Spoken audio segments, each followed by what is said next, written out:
All right. Thanks for watching the video. Uh, I'm here with Mitch Gregory. He is in the band Halo Moon with me, and he's agreed to sit down with an interview with me. So I'm kind of excited about that.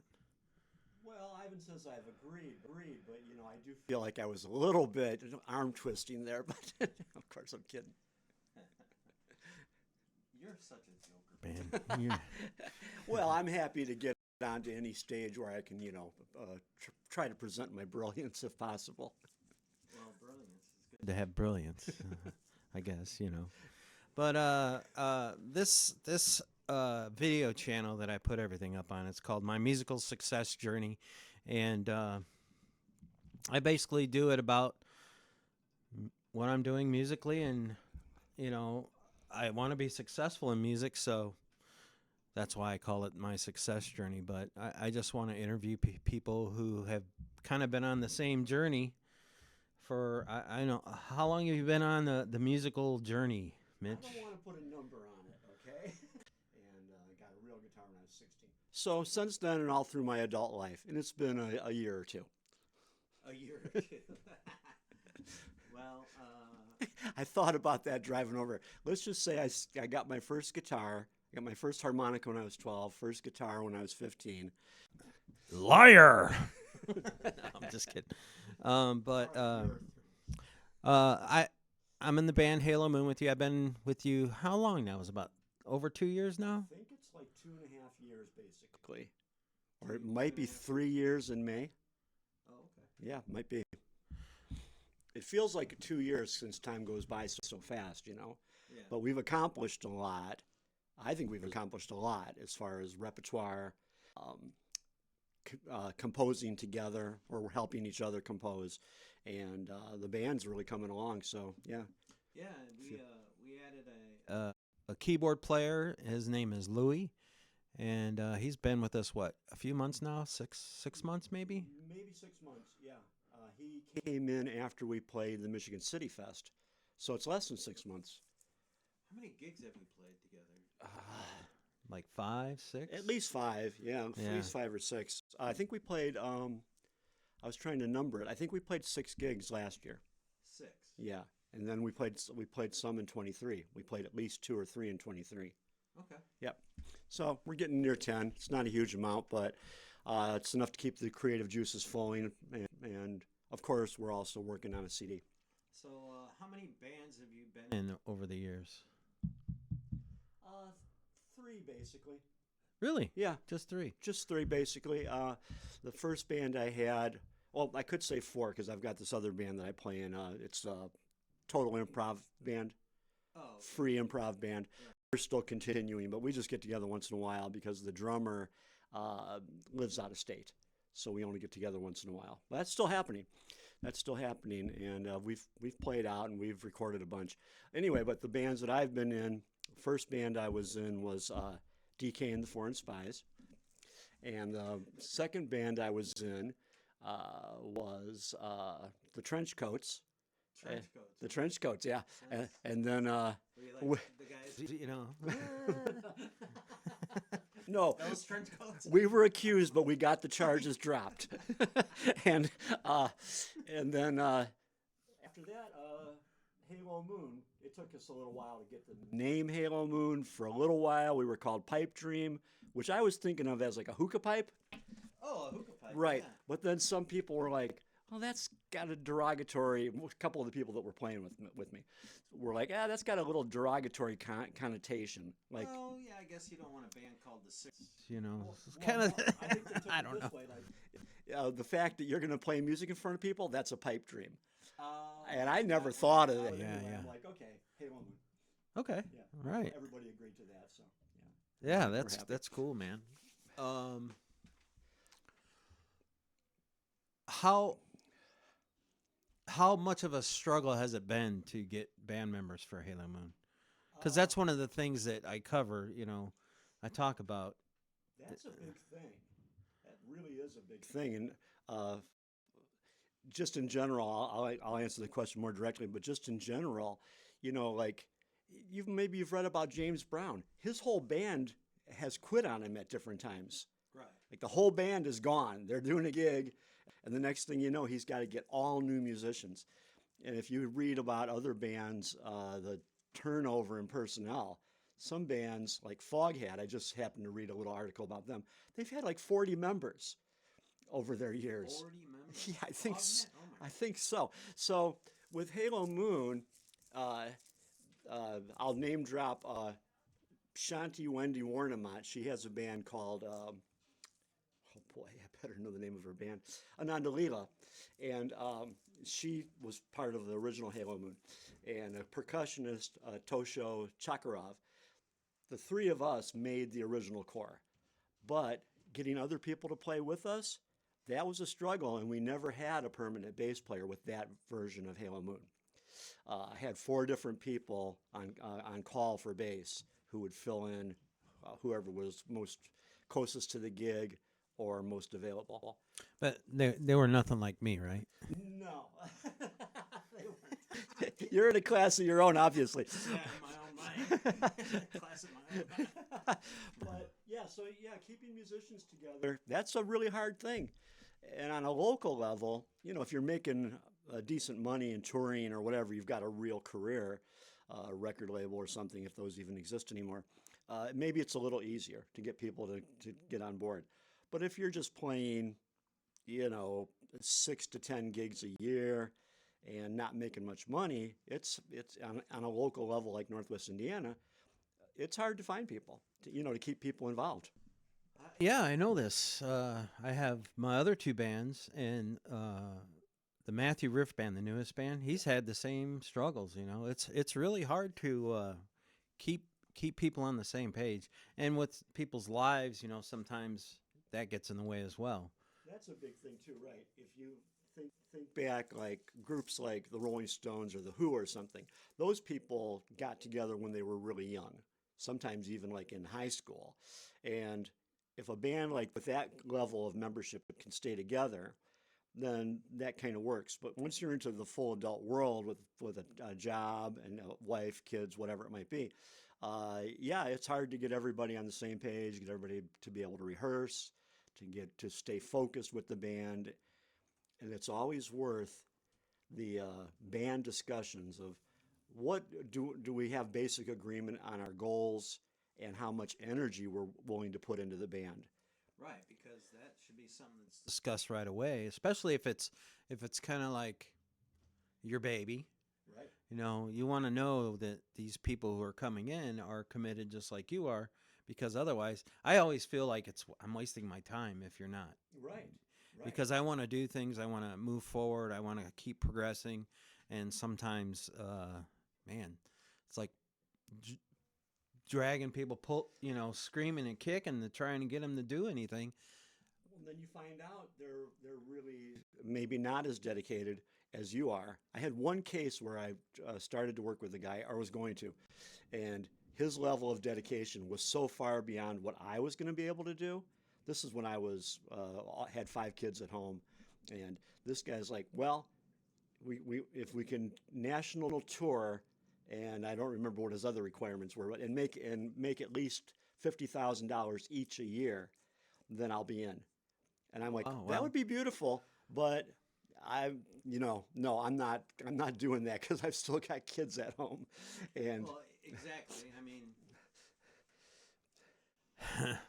as much as I have to be making a lot of money, and know that it's a secure thing for a while. Otherwise, I mean, I don't know. Some people just do it though. I guess when you're young, I think a lot of these musicians, these successful bands, let's take the Rolling Stones. They started it when they were young. Right. So they didn't have the families and the wives and the houses and everything. That they gradually built that. They gradually built it. Although the Stones did kind of take off, but yeah, I think what are some of the bands? REM, they struggled. Yeah. They struggled. They toured out of the back of a van. The Police, famously, they toured out of the back of a van, not knowing if they were going to make it in the United States. Yeah, but they were all committed to it. But they were committed. Very good. And Guns N' Roses, too, I read stories about them They're like, if we're going to make it, we're going to Los Angeles. They went out there, and if I'm paraphrasing stuff, but I pretty much remember reading articles that they're like, we're sleeping on cockroach infested floors of people's houses or apartments Right. because this is what we have to do to stay out here in Los Angeles and make it. And yeah, you have to have that level of dedication, really. You have to take the chance. You have to take, like, all right, I'm making enough that I can quit my job, and that may only last 6 months or a year, but I'm doing it. Well, I'm trying to look at it a perspective of a slow grind towards success. Yes. Because, like, I have house payment, I've got bills to pay, so I need my steady job, which I have a steady job, which is good.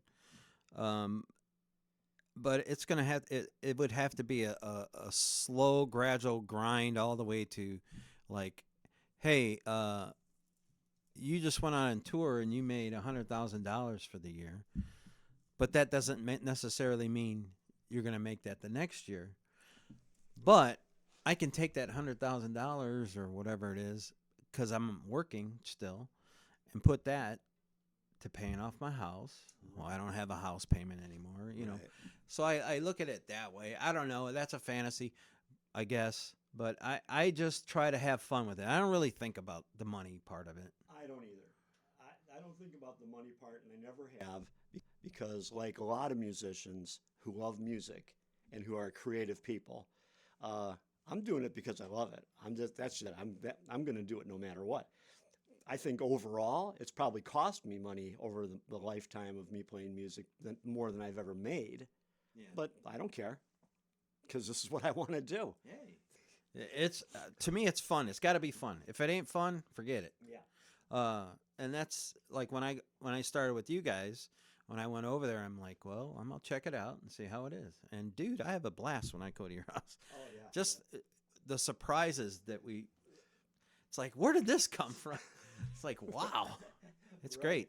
Right. We've got the kind of situation that is pretty ideal to me. I like working with people that are creative. Well, we should say it's maybe the obvious here. In Halo Moon, for quite a while, back to the original version of the Halo Moon, I'm the primary songwriter. So like I think you kind of said earlier, kind of like my baby in a way.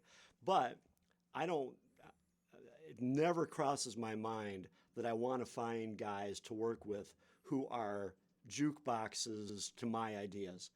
Not that at all. I want to work with people who are creative, who are going to make the band be what the band becomes and have creative input. And as it turns out, you're a good songwriter, so here's a platform for some of your material, and it makes Halo Moon better. Well, yeah, I agree. We've sat down here and just started. You start strumming a few chords, and I'll do something, and then it turns into a song. It's great. Right, right. I yeah, like I said, I really enjoy being in Halo Moon, and I even enjoy the gigs that we've played. The people that come to the Halo Moon show Yeah. are just like super like cool, happy. Try to have a good time. They're not like confrontational at all. Just good people. Yeah. When we played at Phyllis's, all right, that whole scene, that crowd that was there was just having a great time, and we just had an election, Right. and everybody was happy. 2 days before It was after. Right. It was after the election. Right, Yeah. right after the election. And yeah, I think in one of the advertisements I put, come out to celebrate or commiserate, whichever your feel would have been. I would say that the majority of the people that were there, probably their candidate lost, but Right, that's probably true. we all had a good time. We all had a It good time. felt like a celebration, really. It was did. great. It did. And I want to give a little shout out then to opening for us was Brian Emig. He's, Brian, how would you describe him? I should have the phrase. He's got a great phrase to describe what he does. But he's a solo performer primarily, plays the dulcimer, keyboards, guitar, and he builds these, they're not totally soundscapes, but there's some aspect of that in it. Oh, definitely. Yeah. You played some of that during the show, and I was like, oh, okay. Yeah. He does a lot of looping, which is Right. really cool. Right. And then the other band that played with us was Electric Medicine. And big shout out to them, too. They're definitely a spiritual and social consciousness hippie kind of band with a history of about 25 years or maybe more. I was talking to Dennis. Anyway, they're really cool. And the people that come to see them are always really like high consciousness kind of people. How did you meet them guys? I met. I find it interesting because they're all from Illinois, and we live in Indiana, so. Well, the previous incarnation of Halo Moon, almost all of our gigs were Chicago or even north of Chicago. Oh, okay. So I met both of those guys at gigs up in the Chicago area. Oh, okay. And so I've known them, acquaintance off and on for a while. And so when we got this gig lined up, this was something new to me. I don't know if this goes on a lot, but Phyllis's Musical Inn said, "Are you going to bring other bands with you?" Ah, right. And I'm like, "I think I'll do that because I know a couple of people I can ask." Right. And I asked Brian Imig and Electric Medicine, and they were both on board. Really helped. Yeah, it was great. So, like, when you first started playing music, give a little background. How did you get into music, first of all? Well, I think music is probably innate in most human beings. It's part of our species. So, like a lot of people, stuff that I heard when I was young really affected me. And then at some point, and I'll tell you, it was pretty early. By the time I was 12, I considered myself to be a musician. I already Really? yeah, it wasn't I'm gonna be a musician, I'm gonna work toward it, I have this dream. I'm already like, this is what I am. I knew that. And that's before I even had a guitar. So, did you ever consider, like, when you're in your teen years, to do it, like, just try to do music instead of, like, work, or? Yes, I did. So, my little journey, which is, not really important to anybody else, but I got engaged when I was about 20. So I told my fiance, I'm going to California for 5 years, and I'm going to try to get a career going. At the end of the 5 years, if I haven't done it, I'll come back, we'll get married. Now, I know that's crazy. She probably wouldn't have waited. I wouldn't have waited, whatever. But that was my thought, right? Right. I'm going to do that. This is what's going to happen. And then her parents, she had a disagreement with her parents. They told her you have to move out. So she moved in with me. And before I knew it, I had a family and all that. So I never did that dream. But that was my plan, to give it up. To go to California. Yeah. And live for 5 years and try to make it as a musician, and then come back if you didn't, and then Correct. and then have your family and everything. But it didn't work out. But Right. hey, that's a great dream. I love If it that. would have worked out, I could have, sent for her to come out and whatever. Yeah. Then the wild surf song would be, kind of like almost truthful. Right. Because at Instead of just being a story that I have attached to it. Because, yeah, I do like to attach stories to the songs. That, to me, that's part of the creative process. A lot of artists, I think that we're completely authentic. We're not trying to be something we aren't. But part of what, I'll speak just for myself, part of what I am is a creative storyteller too. So if I have a song about Ride the Wild Surf, for instance, then part of the song is the story, the imagination that sparked the song of, yeah, I lived out in California and I was a surfer for a while. Your story was I learned to hang 5 and I almost got to 10 or something like that. That was funny. Right. So yeah, as far as the musical journey, so there was a piano in the house, so I played the piano, harmonica. I got I don't know if I was at all any good, but I was doing it, and I was making up songs all the way from when I was a little kid. And I always kind of assumed, or never thought about it. Everybody does this. Everybody rides around on their bike making up songs. Oh, yeah. Maybe they don't. I did anyway, and I never stopped. And Yeah. now here's an interesting thing.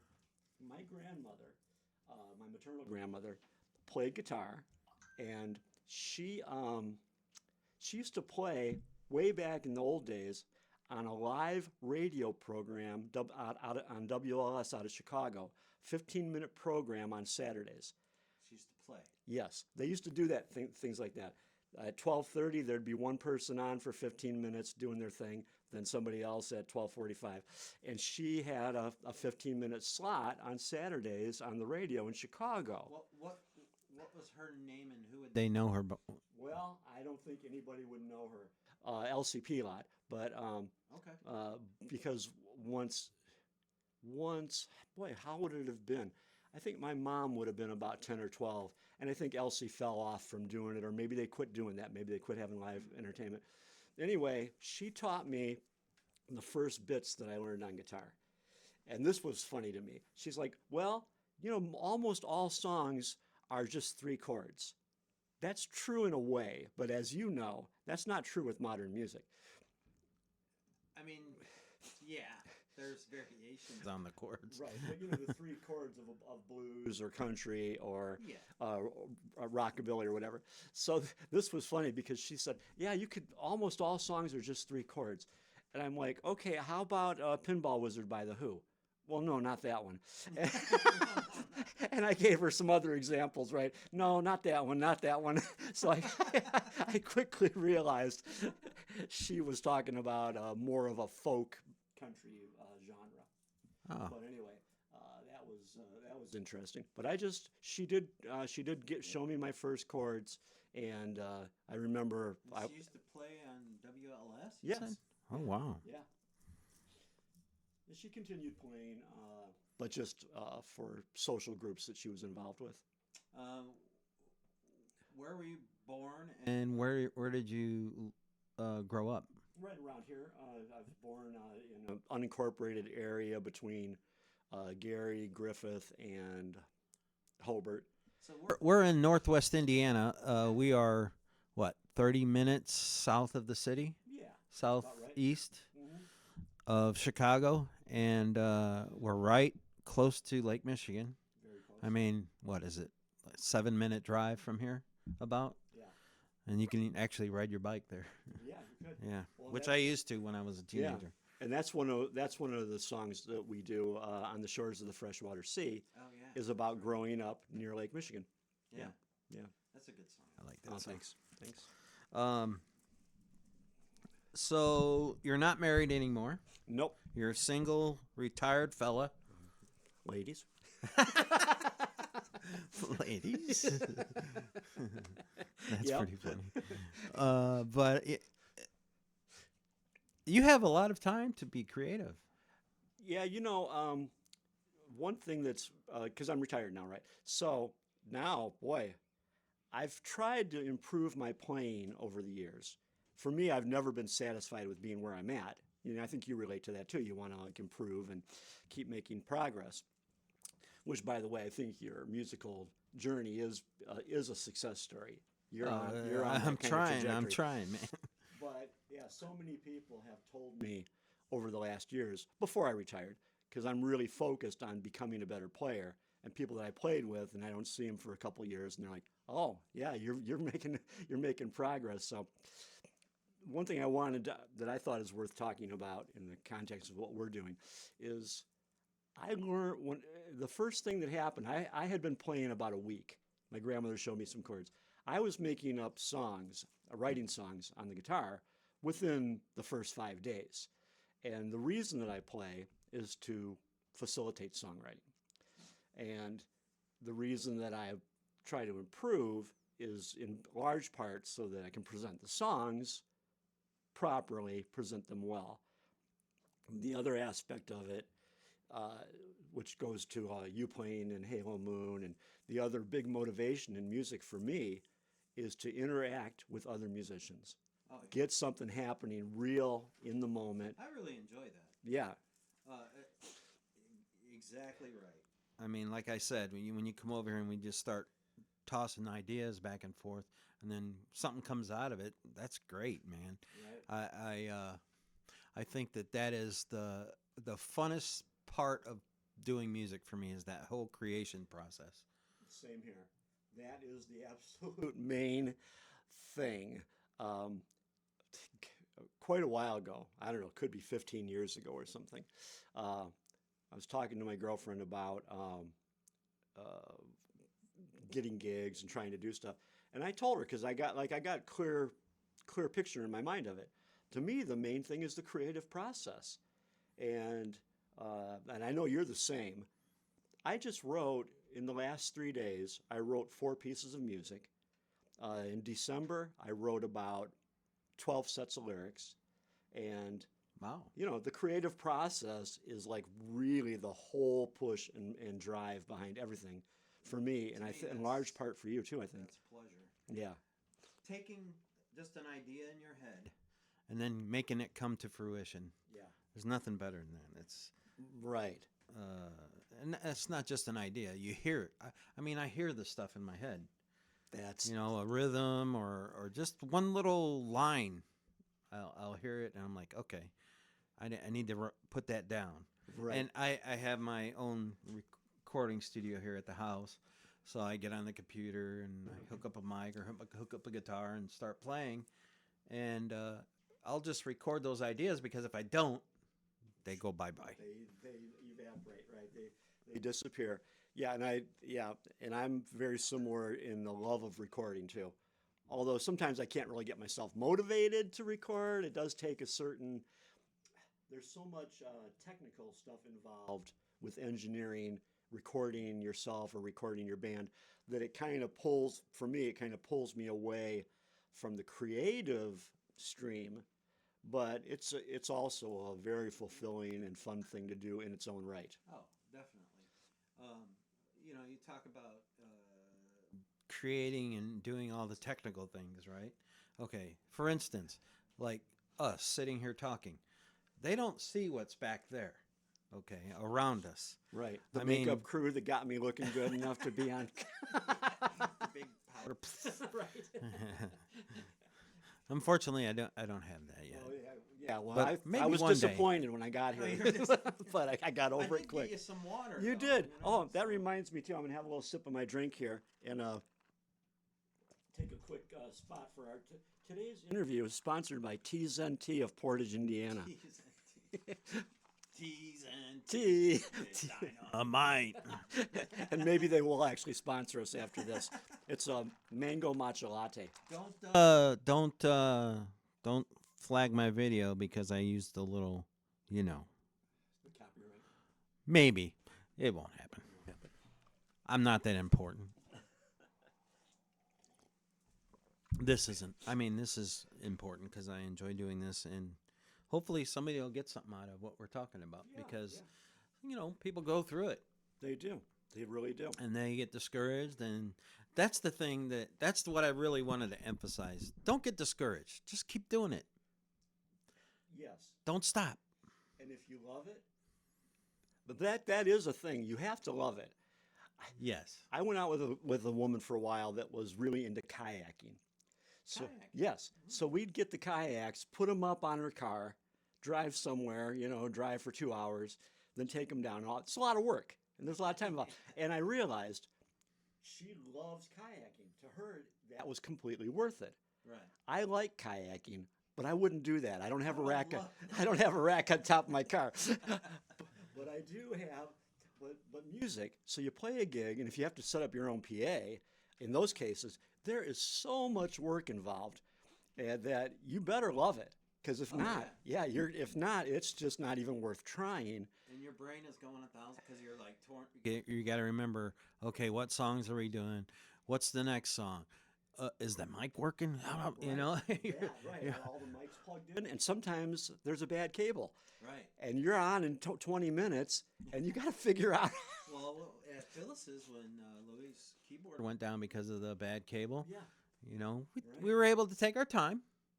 Burp, burp, burp. Oh, you figured it was the cable. Yeah. So we got it working again, and then we were able to finish. But my gosh, it's like, what do you do? Next time, bring... You can check all the cables beforehand. I've got a cable tester. I haven't Right. done that, but yeah, but you're always gonna run into those things. You're always gonna run into problems, and you better be prepared to deal with them. And that's just one level of it. That's the technical gig level. Now, the other thing about having to love to do it. My camera has autofocus. Okay, stop talking for a second. Okay. Hold on. Camera, follow me. Look Hold back on, to the hold dual. on.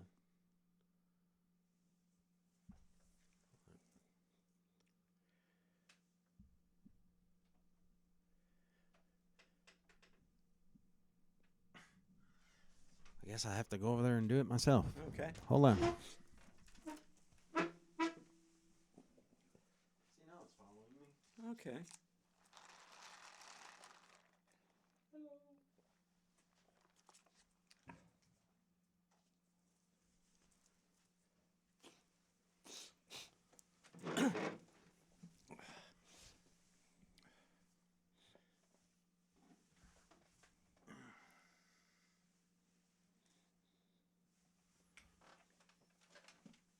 So doing what it needs to do? Yep, Okay. we're back. So the other thing I was going to say about loving it is if you're going to be a good musician, you're going to put in uncountable hours on your instrument, just mastering your instrument and mastering what you decide to learn about music on a level of like naming the notes and knowing the chords and things like that, time signatures, all that kind of stuff. Countless hours of playing your instrument. And then if you're in a band learning songs, there's another big pile of hours. So if you love it, none of that seems like a problem. Right. I can play. Before I came over here, I think I told you the last couple of days I've written 4 or 5 pieces of music. Well, I wrote something on guitar earlier today, and then I wrote something on piano, and none of that is a problem. I can spend, and I know you're the same probably, I can spend All day. right. I can come up with kind of a rhythm, something with, requires something a little tricky. All right, it's not quite as good. I'm not playing it quite as well as I want to. So I might end up spending the next 45 minutes working on that and variations of it. And never do I feel like it's an issue because I love doing it. And if you're going to be a musician, you have to have that absolute love of it. You do. And like I told my wife, if this ever becomes a job, like if I'm not having fun doing it and it becomes more like a job, I don't think I'll be doing it anymore. Yeah. I mean, you have to put in work, like you said. Right. Learning your instrument, practicing, doing all that stuff. Sometimes practicing, especially when you're having new members come in your band Yes. and playing the same songs over and over again, that becomes kind of boring and monotonous. But you still have to do the work because you know the end goal, Right. which is to have a working band that can get out and play shows and do Right. things. Well, that's a real good point. If you do have turnover in members, which you probably will, if you're putting together a band and trying to keep it going, then yeah, when you have to teach the new member the material that everybody else already has known for a year, that's not very exciting. That's not fun. Not for me. That, like I think you said, it's a little boring. That's a work aspect of it that's not too enjoyable. Yeah. It's not horrible, but It is. It's like it is what it is, and that's what you have to do. right. I think that people don't realize a lot of the work that we do that goes into what we do. They just see the end result. You get somebody in the band who isn't quite up to snuff. You get them up to snuff, but yet it's still it's your it's your music, and you're just trying to get it to sound good. And I'm recording with my other band, Black Resin, and we record here, but At Matador Studios. Matador Studio LS. If you're looking to get recorded, I can do it. Yes, you can. And if you're nice to me, I won't charge you a lot. Wow, that's good.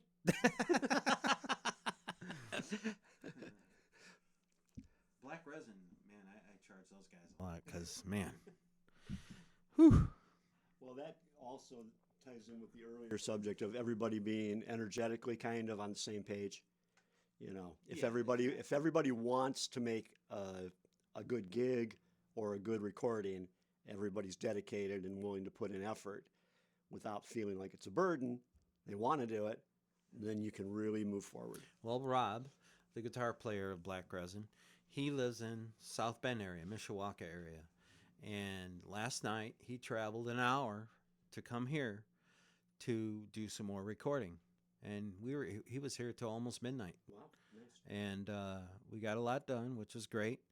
But that's dedication, really. It is. Because most people I know 30 minutes and they're complaining. Right. And he's great. I can't ask for a better person. He's a friend.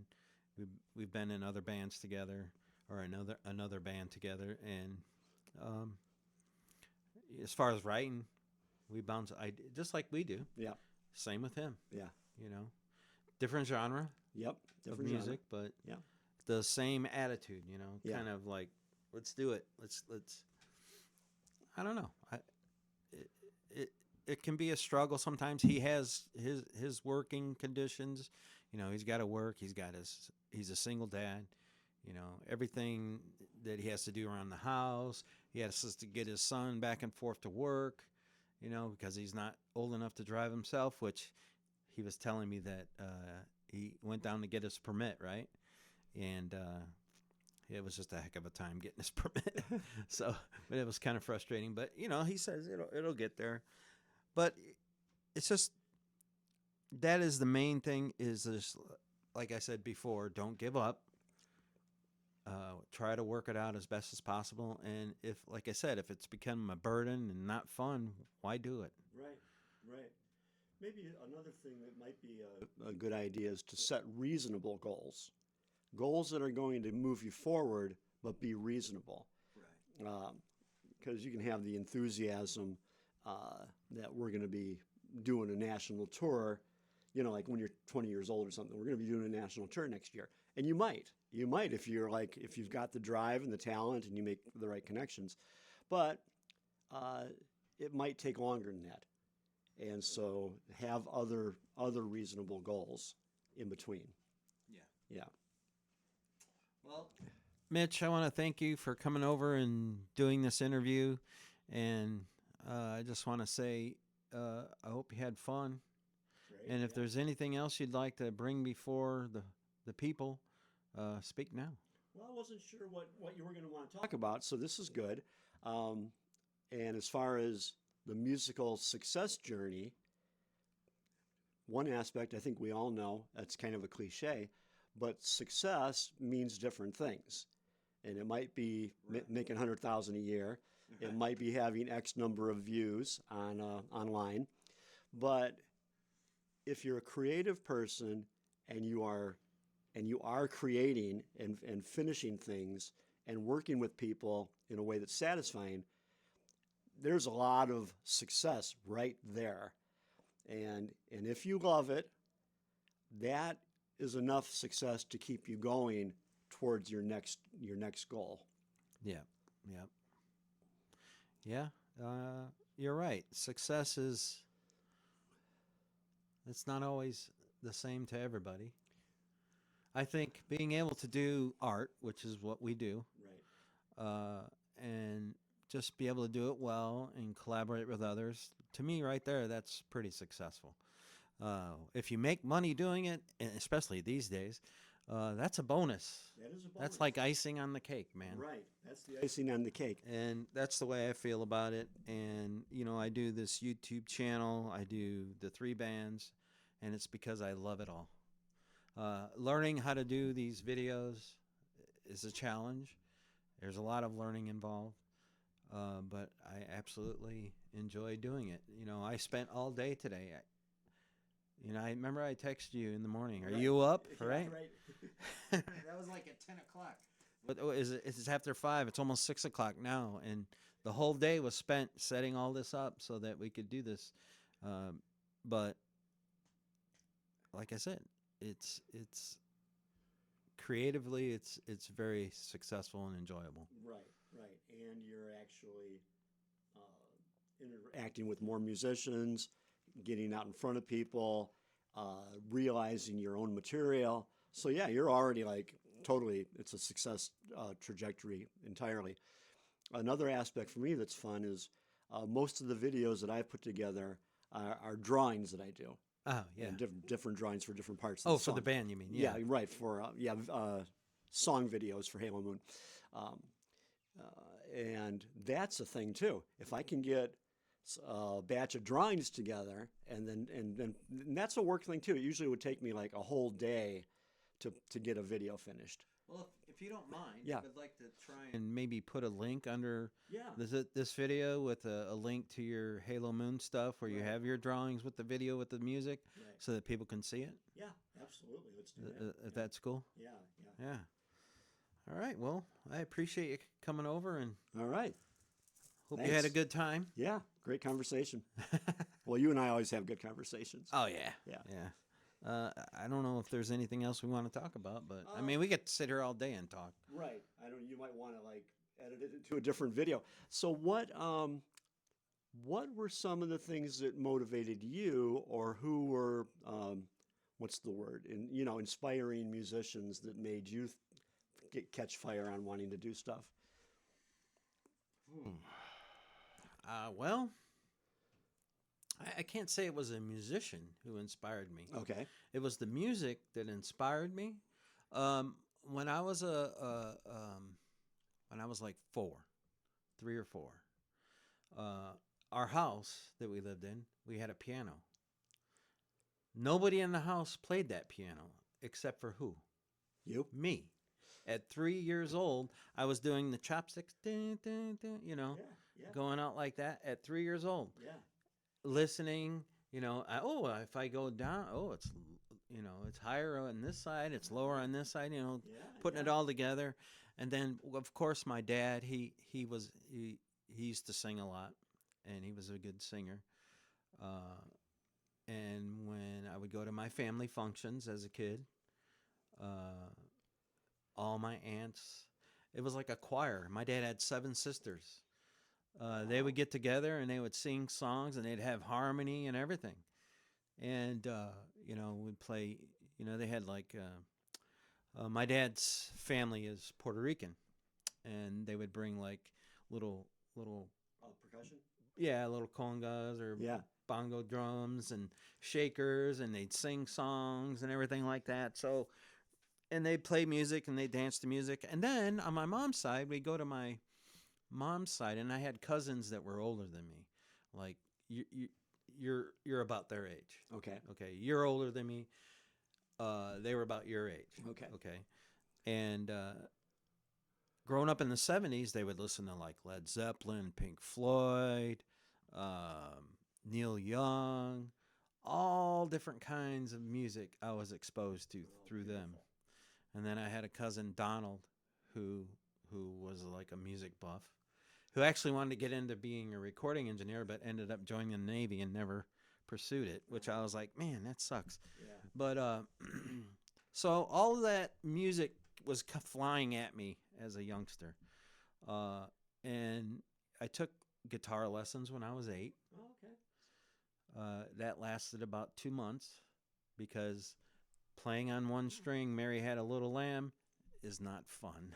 I've heard, that kind of thing kills a lot of kids. They were trying to teach you the basics, though, Right. and I understand that now. But then I was just like, that ain't Led Zeppelin. That's not Right. that's not even that's not close. Kiss. Right. That was one of the bands that I liked when I was a kid. Oh, and that was I guess that would be the band that would influence me the most. Okay. Was when I put that Kiss Alive album on. Yeah. Yeah. And I was thumbing through that pamphlet, and I have the album right over there. Thumbing through the pamphlet with all the pictures and all the stuff and the guitars and the blood and the fire, and I was like, wow, That's cool. I'm going to do that. Yeah. Yeah. And then, my cousins, they encouraged me, so I actually took drum lessons for a little while too. That's good. And that was the same as the guitar, Yeah. rudiments, Yeah. going like that. Yeah, having to learn those basics can kill you. But But I would say the most influential musicians, I guess, would be Hendrix, Mm-hmm. uh, Led Zeppelin, Yep. and then, believe it or not, King Crimson. King Crimson. I can see that. I can Yeah. totally see that. I can totally see that. Hendrix for me, absolutely. That first album just blew my mind. And I mean, I was little, but I was like, wow. And Yorma, the lead guitar player in Jefferson Airplane, the way he played, I like. So between Hendrix and him, I'm like, yeah, I would like to be able to express that kind of energy and emotion. And that instrument looks doable. I mean, Right. and my grandmother played, so I knew, I had a little bit of contact with the guitar. Yeah, but those two, Zeppelin, of course, later, they're hugely influential. Yeah. I like Zeppelin because they had the harder edge stuff, but then they also had the acoustic stuff, which showed versatility, which I thought was really cool. And I would like, my mom told me a story. Like when I was 7 or 8, they went to a wedding reception, and back in the day, at a wedding, they'd have a live band playing top 40 covers, whatever. Yeah. She said, she said, the band wasn't even playing. She goes, you went and grabbed a chair and you pulled it up to the stage and just sat there and watched them the whole time. I was like, Wow. well, I was learning, Yeah. and I Right. loved it. Right. Absolutely. All right. Different subject, but Zeppelin, they are so varied in what they do. I mean, they always sound like themselves, of course. Yeah. The Plant's vocals have a lot to do with that. But if you analyze the different songs, they did so many different styles and all that. And that idea is very influential to me. I think the Beatles were kind of like that too, a lot of variety. And in Halo Moon, I don't know if it always comes through, but I want a lot of variety in the band. Oh, I can see in the music the variety. Yeah. Definitely. Right. We're not just playing one type of music. It's got a Halo Moon flavor though. Right. It does Which have a is Halo so Moon cool. flavor. You can't get away from everything that comes through you sounding kind of like you. So that does do that. Right. But as far as do we play one genre of music? Well, I don't think we play any genre music. I think we just play songs. I think we play. I think your music is more about what you're feeling at a particular given moment, Right. and that's kind of what we do. Right. That's what we do. Yeah. And so it's a lot of different. We take all those influences and go. Right, and we create something new out of them. Yeah. And everybody's voice, Louis Botta, I think we pronounce his last name, Botta. Louis has brought a new element into the stew. Oh yeah. Now we're a different band with Louis. I was playing that blues song Yeah. that we did, and Rob, the guitar player, he heard it and he's like, "Oh man, it almost sounds like the Doors," Yeah. So, that was another band that was influential. Oh yeah, the Doors. The Yeah. Doors, Yeah. They had a cool thing to them. And Alice Cooper. Alice Cooper was great. Yeah. Well, now some of my influences are the older blues guys, the acoustic blues guys, Mhm. Lightning Hopkins, Okay. Blind Lemon Jefferson, Memphis Minnie. All of those were before I knew how to play the guitar, I was listening to those artists like that Yeah. and really feeling inspired by that type of music. And in jazz, Miles Davis, huge. See, I heard a lot about Miles Davis, and was it the Miles Davis band, the band where they? It was Well, like rock music infused with jazz. And for me, that's the most influential Miles, starting in 1969 to 1975. Electric Miles. That's what I always refer to it, and I think a lot of people refer to it as Miles, Electric Miles. Yeah, that music is so exploratory of different things. As a young musician, that's opening up a lot of stuff in the brain, and rhythmically, and how the musicians interacted. Those players, they're world-class players, and they're telepathic. Although we have telepathic interaction too. We But look at each other sometimes like, right. wow. Oh, I remember there was one time we were composing on the spot, and we both at the same time said, "Go up a half step." That's right. That was great. Right Isn't at that the same crazy? moment. That was great. I spent a chunk of time uh, learning a bunch of Miles Davis and old Louis Armstrong from the 20s, uh, horn riffs on slide guitar. Oh wow. That was a thing that was a learning experience for me. Yeah. Was it difficult? Well, they're playing one note at a time, Mm-hmm. but the jazz, what do you call it? The harmonic theory of it, what notes they would go to, Uh-huh. it can be very different than rock or pop. Yeah, so then you're learning about different intervals that you might not have came across on your own as easily. Right, right. Right. Well, I was watching a video the other day about modes. Yes. Okay, so if you start, let's say they were taking C, right? Yeah. Okay, Take the mode you C. take the notes of C, and then you do each. You start with each, Right. like So if you each start on C, D, and then it would be what would it be? uh, Was it C, and then it goes to B or whatever, or well, the wherever it next goes mode to. up. Well, the I next forget. mode up is usually D. So it'd be D. You're playing the same scale, but you're What's the starting next on mode? D, And then they have names for each mode. which I've never memorized. But yes. Exactly. And I was like, oh, okay, that's pretty simple, but you got to memorize. I mean, in order to know. I don't communicate that way musically. I know there's people that do. Oh, I'm playing Mixolydian or, whatever. Right. Right. Dorian. Yeah, And I don't- Phrygian, all the I different don't ones. have all that stuff memorized. I know it exists. Yeah. But I don't communicate that way. Do the thing, do, do, do, do, do, do, Right. do, and you're like, and then you figure it out, and you're like, oh yeah, that's it. Yeah. Yeah. But And do do do do do do. yeah, so that's one thing to know about. I mean, all of that technical knowledge really, I think, is useful. It's not. It's not necessary. It's not. What's necessary is to have a creative mind. The only thing I think it's helpful, like if you're working with other musicians that had the same vocabulary as you can say, "Hey, do the da da da on the same, on this fret, and do it Mixolydian, and I'm going to do Dorian over here," and then you kind of go, "Oh, Yes. you can communicate that way." But I don't think most musicians. Not on a Communicate local that level. way. No, Yeah, not no. on not the local level musicians. I'm sure there's guys out there. I'm sure Steve Vai and Oh, they know all that stuff. all those guys. They know Frank Zappa. Frank Zappa. Oh yeah. Right. Right. Even Dweezil, I was watching an interview. Rick Beto, Yeah. Rick Beto. He was doing an interview with Dweezil Zappa, and he was talking about all the different things that his dad would do, and all the different. And he goes, "It was really difficult to learn that stuff." I bet.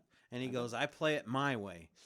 I don't play it Oh, the exactly music. like he did." I saw one of the shows. I saw one of the Zappa Plays Zappa shows. Oh, did you? Yeah, before COVID, but it was good. Oh, you saw it live? Yeah. Oh, Yeah. nice. Yeah, yeah. A buddy of mine got tickets for us. Anyway, yeah. So this is another thing, though, for musicians, younger musicians, or people that are getting into it.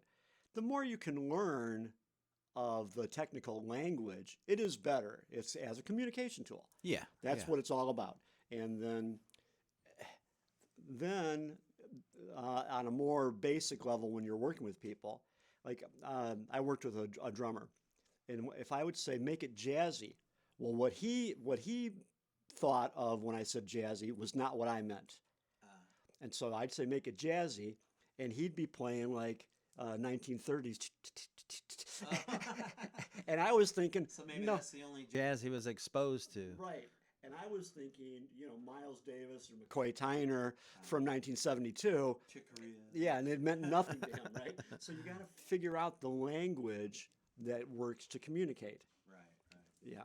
Yeah. So that's a little thing, but the more you know, the better, I think. But it's not what creativity is about.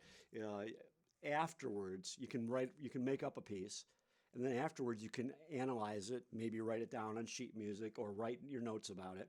Right. And you have to use some sort of musical language to do that.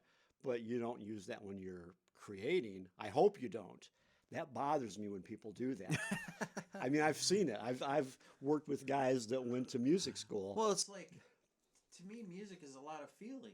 Right. How do you? It's all. There's no scientific expression or notation for a feeling. Right. Well, here's what I think about that, because I have worked with people with music degrees who we're working on a piece, and it's like, okay, what comes next? Well, in a piece that you're developing.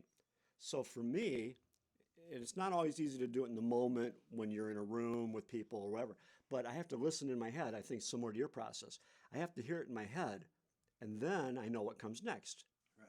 But some people, if they're trained, I'm not trying to put everybody down about this, but some people, if they're trained too much, they'll think, well, okay, according to the books, after the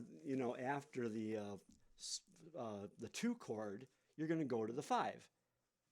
No, you might, if that's what the creativity tells you to do. Right. Don't do it because the book told you to do it. Oh yeah, no. Yeah, that's like, Or people say, "Oh, that's not right." yes. What do you mean? Oh yeah, who did that? Somebody that we worked with.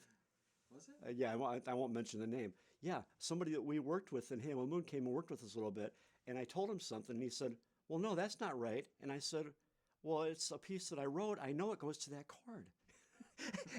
But he said it wasn't right because it wasn't probably standard book knowledge. Ah, It was gotcha. different. It was different than that, and I thought that was hilarious to me. Right is right. Right is what sounds right. Exactly. Right is what sounds right. I mean, because I don't know how many like creative people I've heard say this, but they always say this: as long as it sounds good, who's to say it's wrong or right? yes.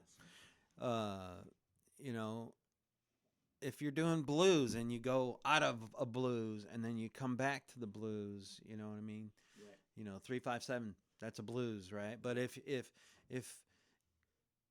you go off of 3-5-7 and you do a little creative run with it or whatever, okay, so you did a little creative run. It's different, but Right. you Yeah. All right. So now this is a whole another subject that is something that I think about a lot, which is genre music. oh yeah. So a lot of people that play blues music, what they mean by it and what they do with it is 12 bar, completely predictable changes. Yeah. And for me, that gets boring quick, and it's not bringing any creativity to the form. Maybe there's creative lyrics, hopefully, but it's playing a genre rather than being creative. Yeah. Now, I think we've got songs that are bluesy, but then if you dissect them and put them on the table, they're not 12 bar blues at all. No, it's more of a rocky blues. But I'm talking about the structure. Oh yeah. Structure wise, they're not 12 bar blues at all. And but they still come off as being very bluesy. I worked with a great harmonica player for a while, and he got so exasperated with me at one time. We're working on some stuff, and he goes, how come none of your blues songs follow the standard chord changes? And I said, I don't know. That's the way they That's the come way it out. goes. Yeah. That's the way they come out. And it is partly an Well- attitude part on my part that I don't want to be standard. I think some musicians, how do I say this? I think some musicians are. It's not really by the book. It's more like it's a habit. Yes. They have habits that they follow. Maybe they heard it on a record or something, and they know this is what they do. Right. But that's their creative thing. Okay. If you have an idea and you want to expound on it, do it. Yes. Don't pigeonhole yourself with structure like that. Right. I say. Right. Well, one thing. I mean, you could have structure. Yeah, you're gonna have structure. Yeah, but I mean, you create your own structure. How Right. about that? That's it. Create your own structure. There's going to be structure in music, but yeah, create your own structure. So one in pop music, it's gone through phases. Back in the '50s, the rockabilly music and all that, it was just those 3 chords that my grandmother told me about, and it was so predictable. You could just learn a little bit and you could play anything. It's the lyrics that separate. Right. Yeah. Then there was another phase where it goes to like what are the C to A minor, then F and G. There's thousands of songs with those exact chords in that order. Yeah. I think it's 1, 6, 4, or 5. 1, 6, 4, 5. There's thousands of songs, and it's boring. After a while, it's boring. And right now, I don't know what right this minute because there's so much creativity in music in the world that you can find. But a lot of the pop vocal music is using those same 4 chords from the late 50s, early 60s, and come up with something new. Well, I think uh, most of the pop artists are with a big label, and I think a lot of the people in these big labels have figured out a little formula that works that people will buy up the music. I guess I don't know. No, yeah. Those 4 chords automatically sound good to the average listener. And they automatically work. They're very good for structuring a melody over. So they do work, but I it's don't know what's wrong with this. Why are we not like that? why don't we do that? Yeah, why? See, I'm always looking for the oddball stuff. Right. You know, the different Right. stuff. I'm not never looking for the same old, same old. Right. I know. Me either. Because even if it might sound good, it's like, yeah, but that's the same chord changes that you used in 5 other songs. Do there's got to be some level of originality. Music never has a whole lot of originality in it. Oh, especially now because everything. I mean, there's so much has been done. So much has been done, right? But just because you're playing a chord that somebody else has played, it's how you play it, the way it feels, the way the vocal fits in with that chord, Right. the background, whatever else you got going on in the song with that chord. I mean, there's so many different variables. It's astronomical. Right. It, So you it can there's always variations. yes. So one thing I remember reading this years ago is if you play what your fingers are used to playing, you're not going to be playing anything new. Mm. But if you play what you can conceive of in your mind, then you can come up with something new. And most players even on the international level, but definitely on a local level, you go to an open mic or something, if they're doing originals, most players are playing what their fingers know how to play. They're playing the same chords that they've heard in other songs. They're not creating something new. That's okay, but I don't like it. It's not okay for me. Right. Yeah, No. and I don't think it's okay for you either, No, right? it's Because not. we're striving for a higher level of creativity. Well, if you listen to Frank Zappa, Right. I mean, come on, Exactly. can't Oh, get any more. oh, and you know who else? Although this is too far out. I mean, Captain Beefheart. Oh yeah, I love Cap. He was really good friends with Frank. Right. Yeah. They grew up. Yeah. They Yeah, worked together. yeah. But Captain Beefheart maybe is one of the people that came closest to doing something totally original, but but there's still roots in it. But yeah, I'm kind of losing my train of thought. But the if you create what's in your mind rather than what your fingers are used to playing on the piano or the guitar or whatever, if you create what's in your mind, Brian Wilson from the Beach Boys was the same way. And a lot of their songs, because they're so melodic, they're easy to relate to and they sound simple. But then if you actually look at what he's doing, Break it down. Yeah. right, he's got songs that cycle through like 5 or 6 keys in the whole song. And he's not just playing the same changes in a different key. It's very it's interesting and exciting music for somebody that's a musician. Well, I've been encouraged lately by listening to some of these newer, younger people that are out there because they're actually playing instruments. Yes. They're creating awesome stuff, and I'm like, that is all because I don't know. I don't want to be too critical of pop music because pop music is kind of It's got its place. yeah. It can be People great. like it. Yeah. That's fine if you. It can, one of But those- as far as for like musicians like us, we love the unexpected. I do, anyways. I do totally love And some of Unexpected. these younger bands that are out there are playing some unexpected things, and I'm just like, that is great. Well, let me interject this for just a second. When I was over at T's and in Portage, they've now got a big screen TV in there playing different pop music. Okay. And you know, I don't know what that's good or bad. TNT. But anyway, yes, some of that pop music is great. But yeah, there are really creative, you know, bands playing instruments. Yeah, Really oh creative music God. available. Now I'm thinking of a band and I can't remember the name of the band. Ginger Root, Ginger right? Young band, Yeah.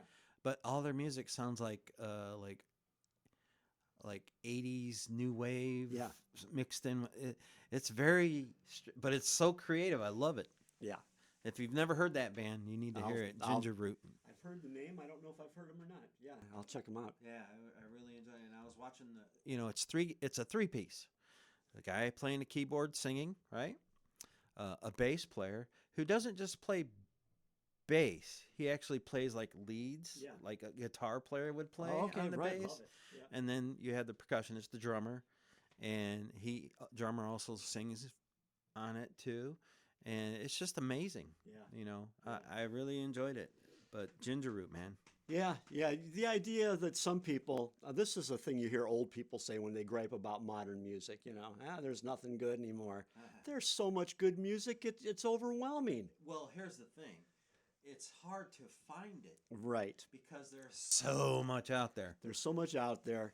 Yeah, I read a statistic that every day there's the amount of music that's posted online every day is more than what used to be put out every year back in the 80s. Yeah, how do we sort through it? You can't sort through it. Right. You got to have, and in the old days, the radio or the MTV or whatever, they curated it.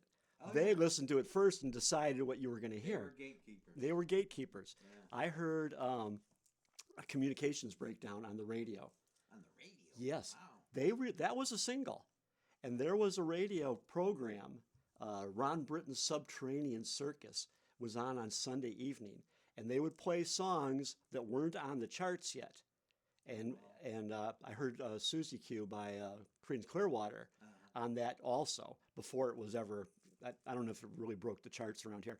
Anyway, you know, but the radio or the TV or whatever was the filter first, and then you'd hear stuff, but it had already gone through a lot of ears.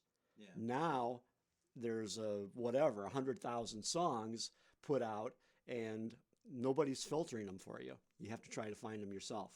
Yeah, it's not really true that nobody is, but you know, it's harder.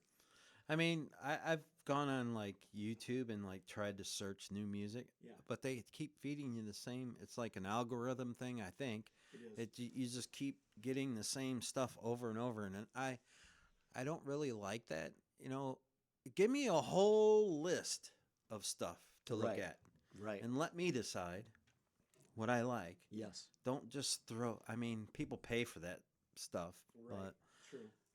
I think that's the only bad thing I can say about YouTube is that it does that, you know. But I mean, I get it. They're trying to please people, but here's an idea. Don't give them the same video that they just watched like 10 minutes ago. Right. Give them something similar that they might enjoy, which I think they do a little bit. That's what they think they're doing. Yeah, but it doesn't really work out that way because that Pandora station online. Pandora. Pandora. It's like a Spotify. It's kind of like a Spotify, but you put in, you create your stations. So I created a Miles Davis station, and of course I get Miles Davis, but then I get stuff that they feel is related to Miles Davis, and then I've discovered some new artists that way. Yeah, I haven't been listening to Pandora for a few years. I should. Well, I notice on Spotify they have this. You can do like a radio guy. Radio DJ, or I'm your DJ today, or whatever. Oh, okay. I forget what it's called, but he plays stuff that you've listened to already, right? And then the voice, the DJ voice, it's an AI voice. He'll say, "Well, since you like this band, I'm gonna throw something at you that maybe you haven't heard," and he'll throw something out there, but you know what? It seems like expand your no, it horizon, seems like right? they're still trying to push stuff to you. That you don't really, you know what I mean? There might be advertising money behind that. Exactly. There might very well. But of course, that was the thing all the way back in the old days. Payola, you heard stuff because the record company was paying off the DJs to play it. Right. So that's always been a problem, and it's a modern version of it, I guess. I I saw some YouTube video which was unusual music, I think the guy labeled it. And I checked out the 10 different tracks that he had on there. And I discovered one new artist, a jazz saxophone player, that was doing some really cool stuff. And I had never heard him before or what he was doing. There's a few bands that I've discovered, and they're from Australia. There's a band called, I think they're called the Chats or something like Okay. that, or I think it's that, the Chats. But it's like this little three-piece punk band. Yeah. It's very different, but it's comical because a lot of their music has comedy in it, Oh, okay. and I'm like, wow, I really like this, Yeah. you know. But then you listen to it for a while, and you're like, okay, everything seems to be the same. It Right. doesn't change that much. But I mean, it was cool. I enjoyed discovering that group and that Ginger Root. I never heard of that band before, and then there was a like a I think it's a Seattle radio station that does like a live stream of bands, Yeah. and they're like bands that there are some bands that have been around a while. You know, I think they had Weezer on there, but they had this band on there, and they're relatively new. I guess they're doing a tour in Japan, but I really enjoyed it. I've got a text messaging thread with some buddies of mine back from high school. And anyway, we call it the song of the day. So we rotate taking turns presenting songs, right? Yeah. So they've turned me on to some different groups that I never would have heard of. And some of those groups, like I think one of them was called the Beths, and I liked them so much I bought all three of their CDs the same day that I heard that track. The Beths. I think it was the Beths, yeah. Oh, wow. Female vocalist. I think they're from Australia or New Zealand.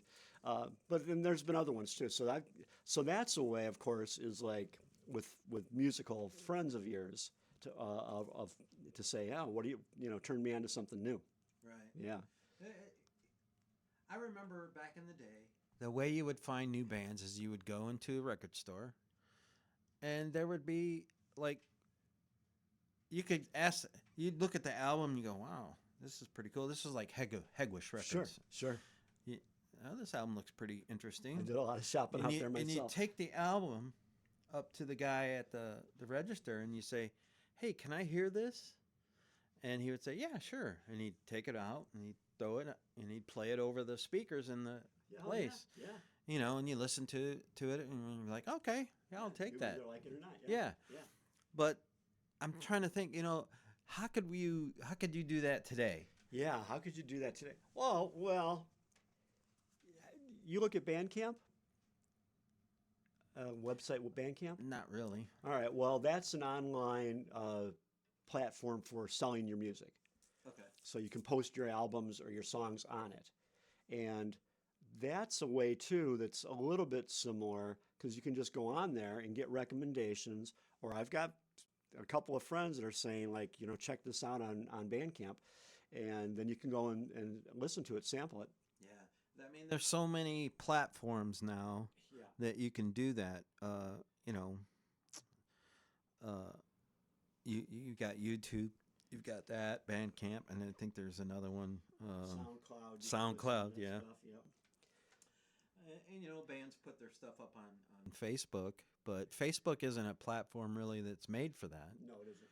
It isn't. So I've taken a it couple. can be difficult, man. It is difficult. There's just so much stuff. It's so saturated. It's really hard to.